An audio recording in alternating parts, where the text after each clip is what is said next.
বাংলাদেশের বিরুদ্ধে এইসব কথা বলবি না না না ভাই, আমার মাথা সমস্যা, মাথা সমস্যা, হকার সাংবাদিক ভাই। সুপ্রিয় দর্শক মন্ডলী, আপনারা দেখতে পাচ্ছেন বাংলাদেশ থেকে আমার উপর কিরকম চাপ সৃষ্টি হচ্ছে। না না না, আমি আর বাংলাদেশকে নিয়ে কোনো কটু কথা বলবো না, আমাকে সবাই মাফ করে দিন। মাগো তোমার আকাশ, তোমার বাতাস, তোমার প্রাণী, এই কথাটির মানে কি আপনারা জানেন? আপনারা জানেন না। এই যে বাংলাদেশের মাথায় কিছু স্ক্রু ড্রাইভার ঢিলা এদেরকে বসিয়ে দিয়েছে, এরা কি দেশ চালাতে পারবে?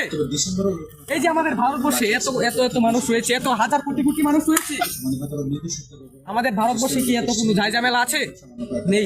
তো এই যে দেখতে পাচ্ছেন বাংলাদেশে 18 কোটি মানুষ রয়েছে। এই যে একটা ছেলে আপনারা দেখতে পাচ্ছেন নাকি, একটু জুম করে দেখাচ্ছি। এই যে ছেলেটা, এর ভবিষ্যৎ কি? বাংলাদেশে 18 কোটি মানুষের ভবিষ্যৎ কি আপনারা জানেন? জানেন না, আপনারা জানেন না। এদের ভবিষ্যৎ অন্ধকার। এই ছেলে ভবিষ্যৎ পায়ের নিচে মাটি নেই, কোথায় যেয়ে দাঁড়াবে এদের ভবিষ্যৎ? হয়তো কোনো রিস্কার পেডালে, না হলে মানুষের বাড়িতে বাড়িতে গিয়ে দিন মজুরি করে খাবে। তো আমরা একটা কথাই বলতে চাই, এই যে চট্টগ্রাম বিমানবন্দরটি রয়েছে আপনারা হয়তো জানেন, তো আমরা এই ভারতবর্ষে যে এত মানুষ রয়েছে, আমরা কি বেশি কিছু চেয়েছি শুধু চট্টগ্রাম বন্দরটা, ওইটা আমাদের দিয়ে দিতে। এই ছেলের ভবিষ্যৎ, ওই ছেলে এদের ভবিষ্যৎ জানে কেউ? জানে না। কোথায় যায় জানাবে এই ছেলে ভবিষ্যৎ কি হবে 18 কোটি মানুষের?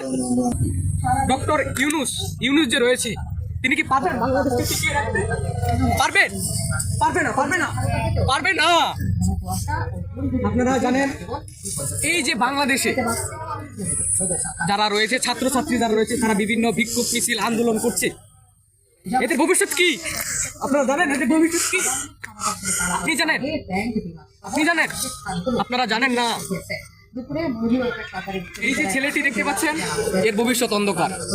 আমি এখান থেকে, এই ভারতবর্ষ থেকেই বলে দিচ্ছি, আমাদের ভারতবর্ষে কি রয়েছে এমন কেউ যারা পড়াশোনা করেনি, যারা গরিব বা যাদের জীবন অন্ধকার, এরকম মানুষ কিন্তু আপনারা ভারতবর্ষে পাবেন না।